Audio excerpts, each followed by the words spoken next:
I think this came out a lot during the Soto press conference, where it was, the Yankees aren't family oriented and they're not this and they're not that. And the Mets have everything else the Yankees just don't have. Nonsense. I mean, okay. I want to get that from you because. Right. Yeah. I mean, it just couldn't be further from the truth.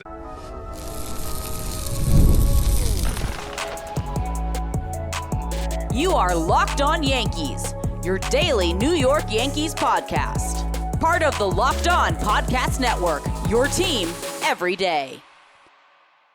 Welcome to Locked On Yankees, which is part of the Locked On Podcast Network, your team every day. Thank you for making us your first listen every day. I'm Stacey Gotsoulias. The college football playoff is here, and you don't want to miss a moment of the action. The college football playoff presented by Allstate begins with 4 first-round games, December 20th and 21st on ESPN, ABC, TNT, and Max. With me, as always, my co-host, Brian McKeon. Brian, big show today. Stacey, what's going on? Good show today. Yeah. Before we get started, don't forget, subscribe to Locked On Yankees on whichever podcasting platform you prefer. Subscribe to our channel on YouTube, like our videos, hit the bell so you're notified whenever our videos go live. On today's show, our interview with Emmanuel Berbari of WFAN. This is the first in our interview series for the offseason, and I'm very excited about this. Are you? Yeah, we're going to really get to know one of the up-and-coming rising stars in the industry, so it should be a lot of fun. So without further ado, our interview with Emmanuel Berbari. Our first guest of the Locked On Yankees interview series is the most accomplished young play-by-play man out there. He's going into his 3rd season working on the Yankees radio network, doing pre and post. Last year, he hosted alongside Susan Waldman doing play-by-play for WFAN for more than half of the Yankees season, which is incredible. He made his Yankees play-by-play debut at the age of 24, which is incredible. He started calling Big East basketball for FS1 this winter, which is incredible.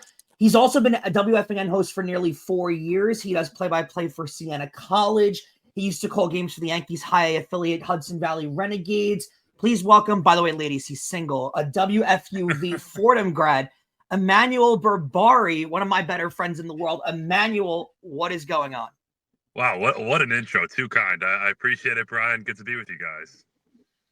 So, Emmanuel, I want to get started off in this whole thing with basically to tell our listeners how a little bit about yourself, because, we're good buddies, obviously, on the outside of the show and stuff like that, and I'm never going to sit here and pump your tires too much as a friend of mine, but it is pretty ridiculous that you've done Yankee games now at your age.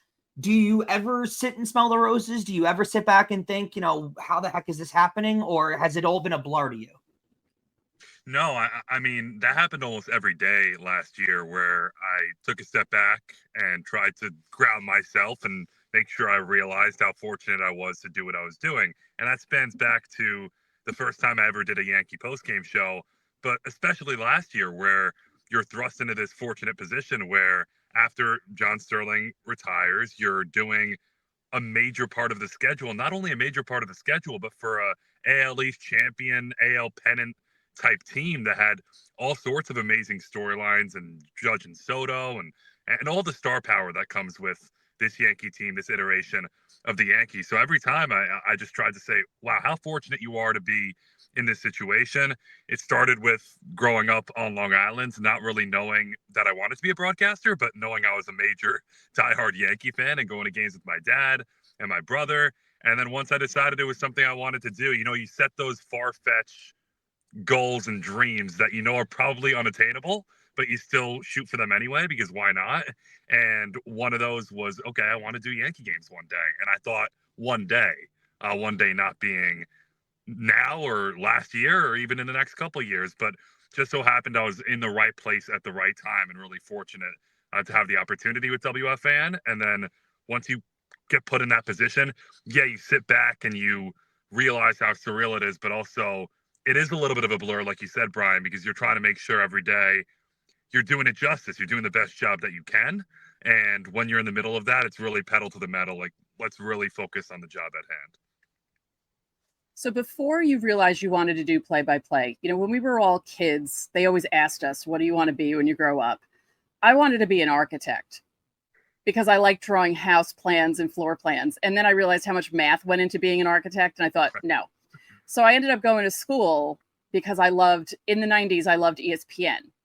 And SportsCenter was it. I literally would tape it on VHS and study it. And I went to SUNY Oswego because Steve Levy and Linda Cohen graduated from SUNY Oswego.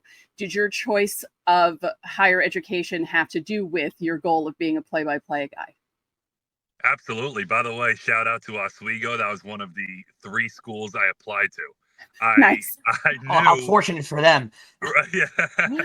and I did give it some consideration because, as you know, Fordham is a little bit more pricey than SUNY Oswego. So I knew from my freshman year of high school when I started to do broadcasting, and it was the aha moment of, this is really cool. This is what I want to pursue. This is what I want to do. I knew if I got into Fordham, I was going to go there. I fell in love with Fordham and everything it had to offer. But the parents sort of nudge you, hey, you might want to apply to more than one school just in case things don't work out. So I applied to Fordham. I applied to Hofstra, and I applied to Oswego. I was going to apply to Syracuse if Fordham didn't accept me because they have that binding early decision thing where if I had applied there early, I would have had to go there if I got in. So I'm like, let's see how Fordham goes. And then if not, then I'll see how Syracuse goes. So everything worked out, thankfully, with Fordham. But yeah, that was a major factor. Every school that I applied to, I was kind of whittling it down based on what type of broadcasting program do you have and how many reps can you get? How much better can you get over the time that you're here? Did you feel like it was, I mean, end of the day, obviously, I think Fordham and Syracuse are the two, like hinge pins when it comes to the top of the broadcasting, training, kind of like career thing. Do you think that Fordham like fully prepared you for the role that you're doing right now? Do you think do you credit more to your hard work or things that you did like once your career got started, or do you think it had a lot to do with Fordham? Yeah, of course you like to think that if you work hard and you trust your ability that things can work out well. But at the same time, I think Fordham prepared me in the sense that I don't think I would have been able to handle anything like this early without Fordham. Like it accelerated things, if you will, where when I was at Fordham, it wasn't only play-by-play repetition and talking to some of the most established alumni like Michael Kay and Ryan Rucco and Justin Shackle and picking their brains and getting feedback that helped me become immensely better than I would have been coming out. Mm-hmm. But at the same time, they have the situation at Fordham where they cover all the local teams because WFUV not only is on a college campus, but it's a professional tri-state area public radio station. So they've been credentialed since the late 1990s for Yankee games. And I got the opportunity going into my junior year to cover. So I got this opportunity to cover Yankee games. And once you're in that situation and you're in the clubhouse and you're a 19-year-old, you're thrust into a situation where you got to learn how to conduct yourself in the right way, when to ask a question, when to ask no question, how to interact with fellow members of the media, how to approach a player, and when's the right time to even approach a player if you want to do that. So I think those type of opportunities on top of the play-by-play prepared me more so because professional conduct and self-awareness, I think, is way more important in situations like these than anything else. So I think that's where Fordham accelerated things more than anything. Do you remember the first game you covered? Yes, it was actually, so before I got into full season reporting, sophomore into junior year, I think it was the summer going into my sophomore year. I believe this was a Yankees-Orioles game, if I'm not mistaken. Lance Lynn was pitching. So this was the 2018 summer. And this was post-trade deadline. Lance Lynn was part of the Yankee staff. And great. You're right. I got an opportunity to cover that game and fill in covering that game. And like I said, the full season beat reporting helped prepare me. That game in 2018 helped prepare me for the full season. So like it was all a ripple effect where you start to become a little bit more comfortable. You're never quite comfortable as a student, as part of the press pool, but I started to feel things out. Oh, here's where I need to go at this time at Yankee Stadium, or here's where I need to be, and here's how early I got to get there. Different things like that where you sort of know the lay of the land. And once you're doing post-game and you're a few years out of school, you're at least familiar with your surroundings. Maybe not comfortable, but familiar. So we and you met if we fast forward to working behind the scenes at WFAN, CBS Sports Radio, all that kind of stuff. And, I think it is very interesting when it comes to both of our career paths that we both started working out there. Because most people, there's a zillion kids in the country that are in communications majors right now, trying to get in radio careers. And, they dream of even stepping foot in WFAN. And me and you started cutting tape there, which is a weird thing. But doing that 3 to 11 CBS Sports Radio tape shift really does, it builds character. Don't forget, subscribe to the channel, hit the like button on our videos, hit the notification so you know when our videos go up. You can also join the Locked On Yankees Insiders Club. The link is in the description. You'll get text from us. You can text us questions, comments, reactions to trades and signings. We send out lineups during the season, roster moves, any breaking news, so you don't have to check social media. There's a 14-day free trial. Coming up next, more with Emmanuel Berbari.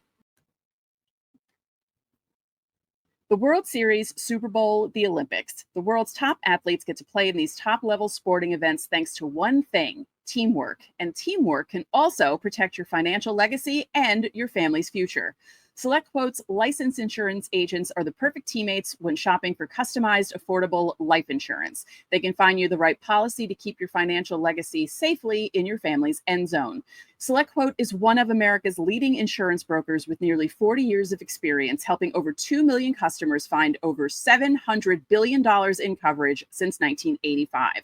You invest so much time to take care of yourself and to be the healthiest version of yourself. SelectQuote's exclusive policies can reward that effort. And these policies are more affordable than you think. You can get coverage for up to $1 million for as little as $20 per month. Head to SelectQuote.com and a licensed insurance agent will call you right away with the right policy for your life and your budget. SelectQuote. They shop, you save. Get the right life insurance for you for less at SelectQuote.com/lockedon. Go to SelectQuote.com/lockedon today to get started. That's SelectQuote.com/lockedon. Thanks again for making Locked On Yankees your first listen. Remember, every Friday is Fan Mail Friday. You can leave questions underneath our videos throughout the week, or you can join the Locked On Yankees Insiders Club and get top priority during Fan Mail Friday. The link is in the description. I want to ask you though, how do you wind up from Fordham to FAN? Like, what's your shoe-in? What's your moment where you walk into that building for the first time and you go home and you nervously await the email back from David Mayernick? Like, how does that path for you go? Yeah. So I'm a freshman at Fordham, and none of this, I'm not going to, we talk about, could you have done this without Fordham? Of course I couldn't have done it this early without Fordham. Could I have done it without the start at FAN? Absolutely not. So I'm a freshman at Fordham, and getting in at that time, I think about timing and luck in your career. If you don't get in at a certain time, you don't do certain things, you're not a candidate for anything like this. So I credit everything to while I was a freshman at Fordham. I have a friend of a family, like a loose connection, who says that, we know somebody who could probably help you get an internship at WFAN. Why don't you talk to him? And I shot an email.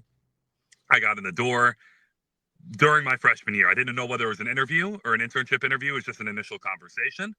And then that led to a couple more conversations. Like you said, David Mayernick, eventually the initial interview for an internship was a couple conversations in. And then I get the internship for the summer after my freshman year. So the summer between my freshman year and my sophomore year. If it doesn't happen then, I don't think anything happens the way it does, because I interned that summer and I didn't think they would hire me at that point. FAN has a really good track record of hiring their interns part-time, but I was still a college student, so I didn't know whether they would do that with me. And going into my sophomore year, I ended up getting a few part-time freelance tape shifts and training on the board and doing some overnight board shifts while I was in college. So I was local. That was one of the perks of being at Fordham. I could pick up, and even if it meant no sleep that night, I could go do a 12 a.m. to 6 a.m. producing shift and go back to class. Like, I didn't have to choose one or the other. I just had to sacrifice the sleep. So you easily sacrifice the sleep. And I did that for 3 years. So coming out of college, I think I was better positioned when those on-air opportunities came about. I was an internal employee. It wasn't like I was some person coming in and, who's this guy coming right out of school? We're not going to give him a shot. It was more so, he's been here for 3.5 years. Let's give him a shot. And then once you get that shot on the air, it's really let's do the best job I can and see where it leads. You never know where it's going to lead, but you just try to do the best job you can.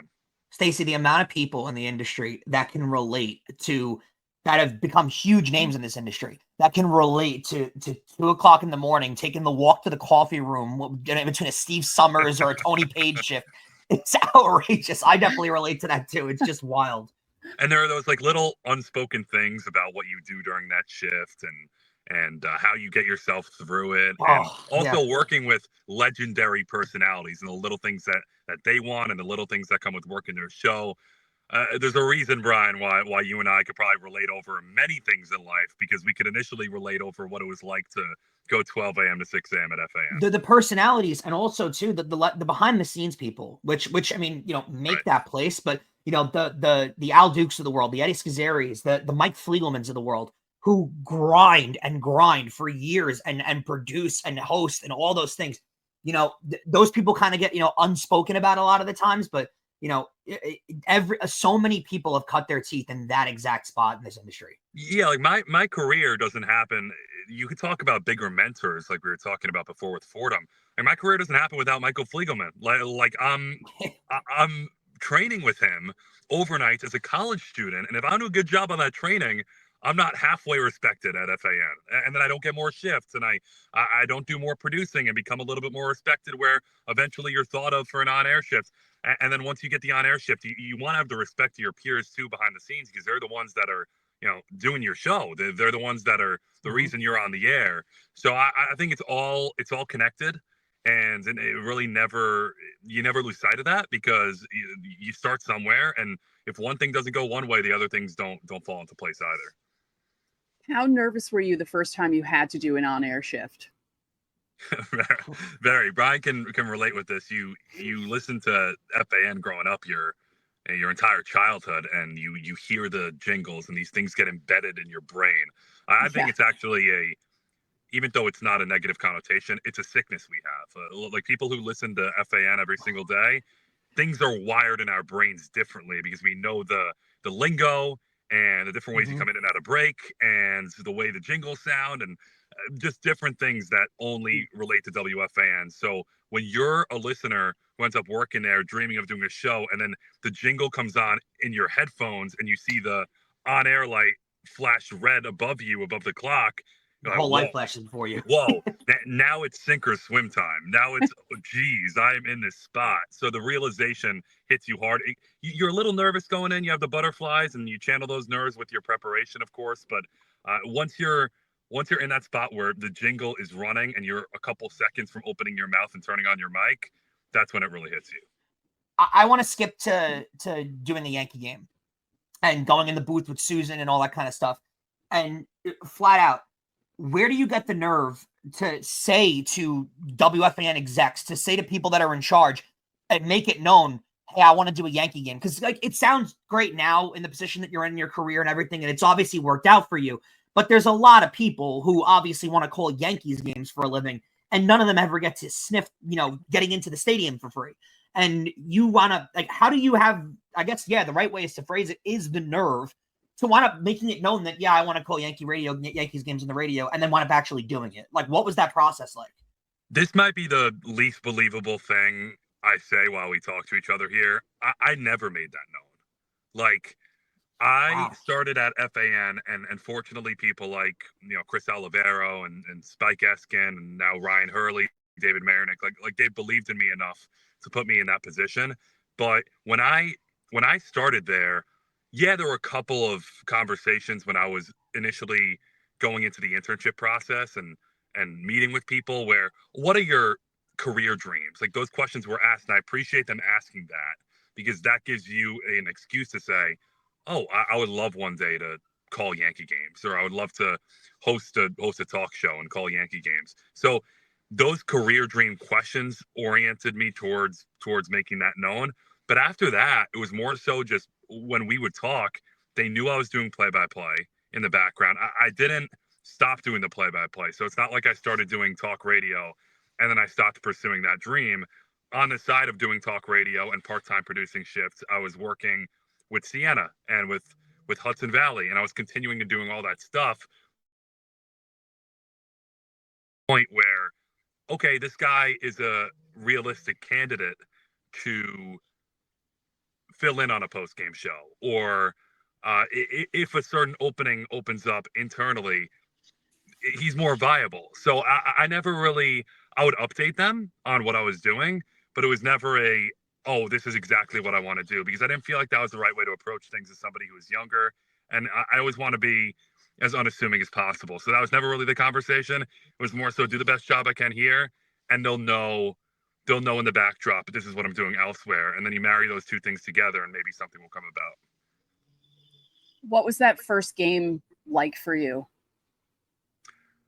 Well, I mean, it was incredible. I remember when I was called into the office, and while there wasn't that conversation of, hey, I'd like to do this, I was then in a spot in 2023, a couple of years ago, where I was doing some post game shows, and the opportunity came about late in the season in September. Yankees Pirates in Pittsburgh. John and Susan both took off, so it never would have happened if they didn't both take off at the same time. And my name came up as somebody they would want to go do the trip. And they called me into the office and said, have you ever been to Pittsburgh? That was the question. And I sort of was thinking what it could be about. But then I'm like, oh, I know what this is about. And I told them as a joke, oh, I was there once as a play-by-play guy in college to do Fordham and Duquesne for women's basketball. And then Good, you're going to do that again. Right, Yeah. exactly. The conversation bridged into Yankees Pirates, and would I be interested? Of course, I was interested, and it was me and Justin splitting the play-by-play those 3 games that weekend. It was actually Roberto Clemente Day that Friday, so September 15th of 2023. Did those 3 games, and again, talking about the domino effect. Without those 3 games, I never have the opportunity to be on the next season as a post-game guy. I was supposed to do 25 fill-in games for John going into last year on the road.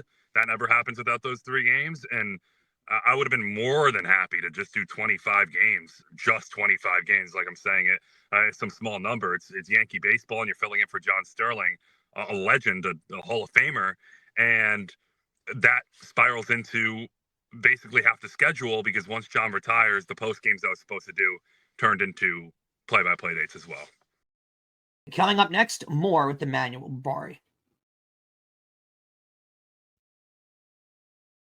Get ready to tackle the NFL action with FanDuel. It's America's #1 sportsbook, because right now, new customers can bet $5 and get $150 in bonus bets if you win. The FanDuel Sportsbook app gives you everything you need to place live bets on the NFL. All that's available in one place. So when you get a hunch in the middle of the game, you can check out the latest stats. You can view live play-by-play and so much more, all available on the same page where you place your bets. A massive Chargers-Broncos AFC West divisional battle this Thursday. That means a ton for the standings and for everything going on in the NFL. You can get your hands and your money on that game available on FanDuel. All you have to do is visit FanDuel.com to join today. You'll get started with $150 in bonus bets if you win your first $5 bet. That's FanDuel.com. Never waste a hunch and make every moment more with FanDuel. It's an official sportsbook partner of the NFL.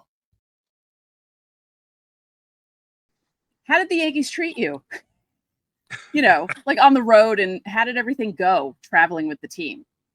Really, really couldn't have gone better. I thought about it a lot when you talked about reflecting somebody of my age. I think they couldn't have treated me better, and more like I was a part of it and a part of the team, and somebody who had been doing it, and somebody they were welcoming as part of that Yankee family. Now, you know your role. Like I'm not going up to people all the time in the plane. I'm not overstaying my welcome in certain environments, but everyone from the manager to the coaching staff to the players when I would board the charter, to in the clubhouse whenever I would approach somebody, to the staff and the security guards and the people the traveling secretary, people you talk to all the time when you're in that grind of a baseball season. They all treated me like I was part of it, and I thought that was admirable, because I wasn't part of it. I still don't feel like I'm fully embedded in that fabric yet, even though I've been there for a couple of years. It's my first year really traveling in that nature with the team. So the fact they treated me that well, I can't thank them enough. And if that was the last time, I thought about this after the year, if September or late August is the last time I traveled with the Yankees on a consistent basis. Like, they always treated me the way you would want to be treated. But I wanna harp on that just for a second, because a lot of the you're one of the only people that we're probably gonna speak. I mean, we'll speak to other people in this interview series, but the first person we're definitely speaking to who's been on a plane with the Yankees and been in the hotels that they're staying in and the meals and everything that goes into traveling with the sports team.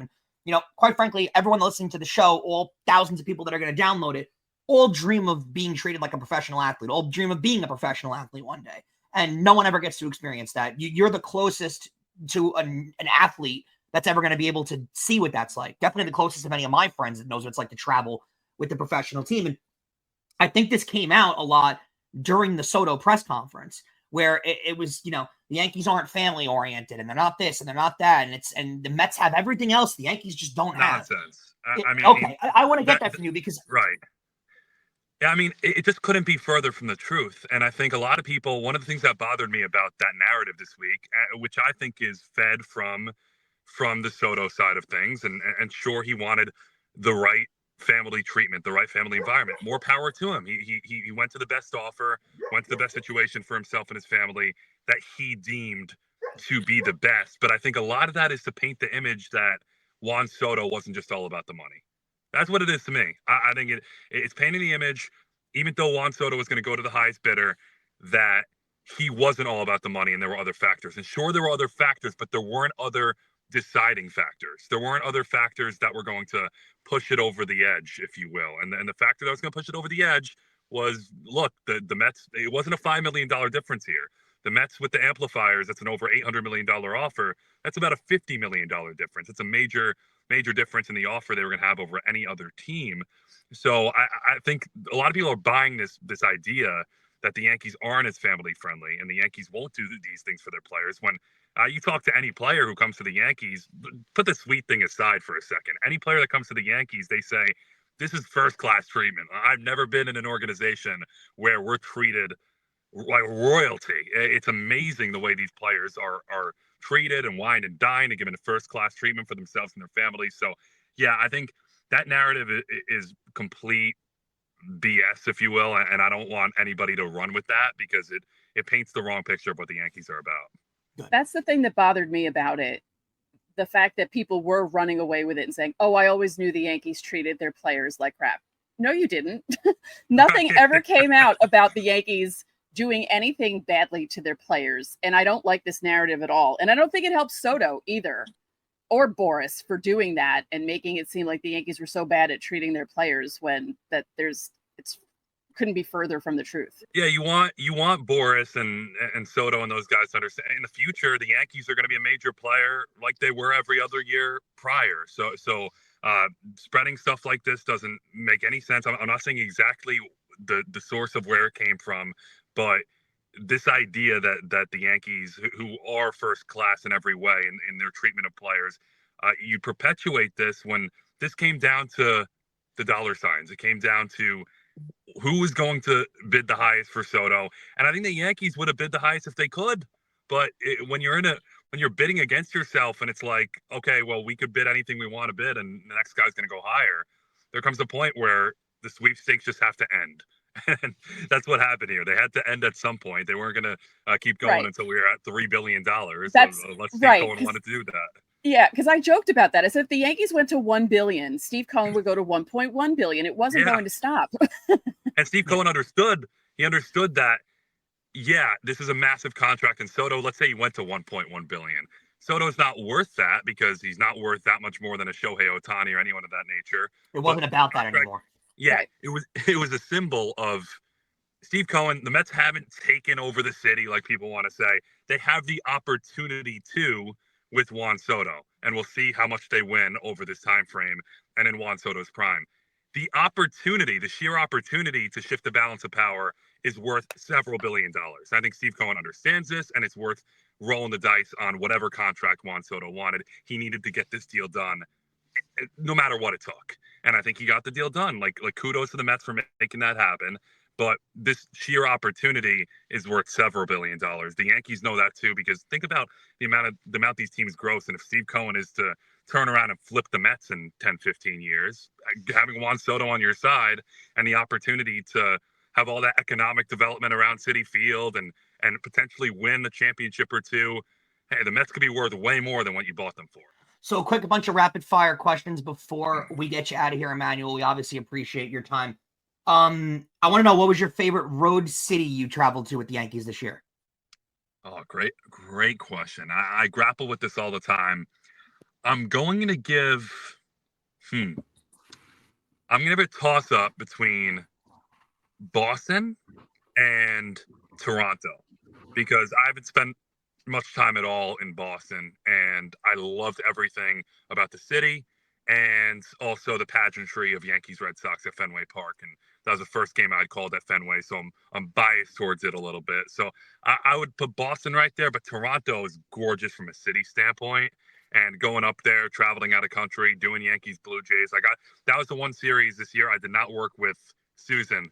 I worked with Ricky Ricardo, and it was just fun going back and forth on the play-by-play with somebody as hilarious as he is. He's just awesome, as you know, Brian. So that, and don't take that for anybody who takes things out of context. Not a knock on Susan. Toronto's just a beautiful city. So I worked every other series with Susan, loved it. But the trip to Toronto, the trip to Boston, I think top it. You're a big iced coffee guy. First of all, do you do ice? Is iced coffee a year-round thing for you, or do you transition ever to hot coffee? And what is the go-to order? Yeah. So it's 365 days a year. That's in my Twitter bio. It's in my Instagram bio. That'll never leave me. Iced coffee every single day. Starts the day. It also might finish the day based on how tired I am at like 3 or 4 in the afternoon. But I space them out. I have my morning coffee every day. If I'm at Starbucks, it's a venti cold brew with extra ice and a blonde shot of espresso, so you can see how big I am on caffeine. I'm getting the shot of espresso no matter if it's Starbucks, Dunkin', wherever I go, if it's a local coffee shop. But I used to be a little bit of a creamer guy, and then I went on a vacation to visit my brother and his fiance, and they're big black coffee drinkers. And in order to be malleable and adapt, I tried just black coffee, and I thought that was disgusting. I thought it was bitter. I thought, why would anybody do this? But within 5 days, my taste buds adjusted, and now I'm a pure black coffee guy. So I never put anything else in my drink. Is that what I have to do to get off my creamer addiction? Maybe I'll try that. I'll try drinking black coffee for 5 days and see if that works. Just try it. You'd be surprised how quickly taste buds can adapt. Because I thought it was vile. I thought black coffee. Who could do this? How can you put nothing in your drink? But now I couldn't have it any other way. If I put creamer in it now, I would think, yuck, this is watered down. That's so funny. Okay. Favorite stadium? Obviously, you can't say Yankee Stadium, but I don't think you will, because most people don't. So what's your favorite stadium? Yeah, obviously Yankee Stadium's right up there. But if I have to go road ballpark, I would go one of Camden Yards, where I did a few games this year. And Basic answer, though. Give me a better answer than that. Yeah, Camden Yards. Answer. All right. So let me give you a biased answer, even though if you ask any fan across baseball, they would agree with me. PNC Park in Pittsburgh, where I did my first games. That one I'll take, though. Completely magnificent. You look at the backdrop, you look at the Allegheny River, you look at the Clemente Bridge. Everything about that ballpark was done right. I almost wish the Pirates were a perennial contender, because not only does that city deserve it, but that ballpark deserves a contender. It deserves to host more postseason games. Remember the Johnny Cueto, Russell Martin situation where Russell Martin hit the home run in the wild card game? That place was rocking. We need more situations like that in Pittsburgh. I have a follow-up question. Wait, I have a follow-up question about Pittsburgh. Did you try Primanti Brothers? I did. I mean, no complaints. it was what you would expect. Alive or dead, your dream booth partner, and it could be either sport. Wow. Can I do an inning with Vin Scully? Sure. Yeah, that would be.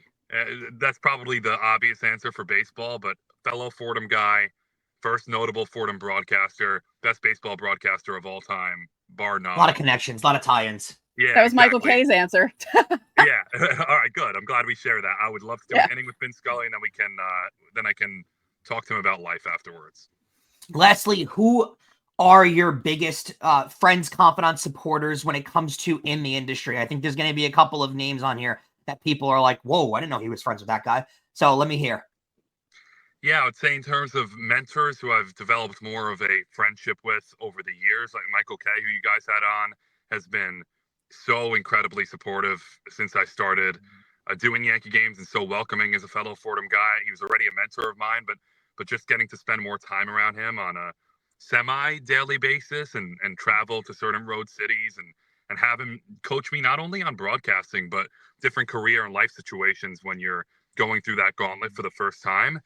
He's been somebody I'm forever grateful to. Mike Breen in basketball has been a big mentor. He went to Fordham as well, so these aren't foreign names in terms of the group that I'm in or across the industry. But he probably is the saint of broadcasting, where he could be in the middle of doing 4 NBA games in 6 days. He's still going to find time for you. He's still going to pick up your phone call, and I find that ridiculously amazing, how you could always find time for everybody, not just me, but I know it across the industry, people that have talked to him and become friends with him. So those people are sort of the godfather like figures at Fordham and WFUV, where I went to school. But there are a lot of others I'm not naming who have taken time and been gracious to listen to a tape or give me feedback, and some of the younger guys like Ryan Rucco and Justin Shackle have been so supportive and helpful in my career, and I've gotten to know them even better through this Yankee friendship and lineage. So yeah, I would just look at those godfather like figures where I would have been shocked 10 years ago if you told me, oh, you're going to be friendly with Michael Kay or Mike Breen. I would have told you, really? That's a far-fetched dream, but those people have been really supportive. Keep the name Emmanuel Berbari on your radar. You're going to be hearing a lot of him in the future, especially if you're a Yankee fan, which you probably are if you're listening to this show. Emmanuel, we couldn't be more gracious for the time. Thank you so much, and we look forward to hearing you next year. Guys, thanks so much. I enjoyed it, and keep up the great work. So that was fun.